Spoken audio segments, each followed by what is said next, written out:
YCP party నేతలకి సుప్రీంకోర్టులో స్వల్ప ఊరట లభించింది.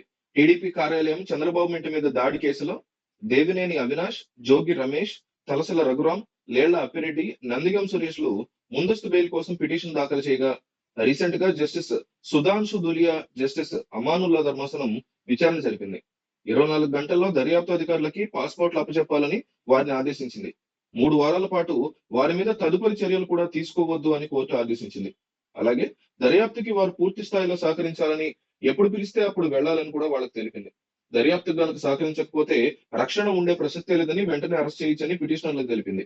అలాగే సాంకేతిక కారణాలతో నేడు పూర్తి స్థాయిలో విచారణ చేపట్టలేకపోతున్నామని ధర్మాసనం తెలిపింది. తదుపరి విచారణ నవంబర్ 4వ తారీఖు వాయిదా వేసింది. 2021 సంవత్సరంలో వైసీపీ అధికారంలో ఉన్న టైంలో మంగళగిరిలోని తెలుగుదేశం పార్టీ కార్యాలయం మీద జరిగినటువంటి దాడి కేసులో మంగళగిరి రూరల్ పోలీసులు కేసు నమోదు చేశారు.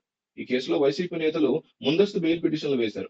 అలాగే చంద్రబాబు ఇంటి మీద దాడి కేసులో తాడేపల్లి పోలీసులు 2021లో నమోదు చేసిన కేసులో జోగి రమేష్, ఆయన అనుచరులు ముందస్తు బెయిల్ పిటిషన్ దాఖలు చేశారు. టీడీపీ కార్యాలయం, చంద్రబాబు ఇంటి మీద దౌర్జన్యం, దాడి కేసుల్లో నిందితులుగా ఉన్న వైసీపీ నేతలు ముందస్తు బెయిల్ కోసం హైకోర్టును ఆశ్రయించారు. టీడీపీ కార్యాలయం మీద దాడి కేసులో ముందస్తు బెయిల్ పిటిషన్లని కోర్టు కొట్టేసింది. చంద్రబాబు ఇంటి మీద దాడి కేసులో మాజీ మంత్రి జోగి రమేష్, ఆయన అనుచరులు దాఖలు చేసిన ముందస్తు బెయిల్ పిటిషన్ కూడా కొట్టేసింది.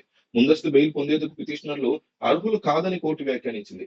వీరికి బెయిల్ ఇస్తే సమాజంలో చెడు సంకేతాలు వెళతాయని అభిప్రాయపడింది. అయితే తాము సుప్రీంకోర్టును ఆశ్రయించేంత వరకైనా అరెస్టు నుంచి రక్షణ కల్పించాలని నిందితులు కోరారు. 2 వారాల పాటు సమయం ఇవ్వాలని కోరగా తోసిపుచ్చింది. తాము ఒకసారి బెయిల్ ఇవ్వడానికి నిరాకరించాక అరెస్టు నుంచి రక్షణ కల్పించలేమని అన్నారు. అయితే టీడీపీ కార్యాలయం మీద దాడి కేసులో మాజీ ఎంపీ నందిగం సురేష్ ని పోలీసులు అరెస్టు చేసి కోర్టులో హాజరుపరచగా రిమాండ్ విధించడంతో ప్రస్తుతం ఆయన జైల్లో ఉన్నారు.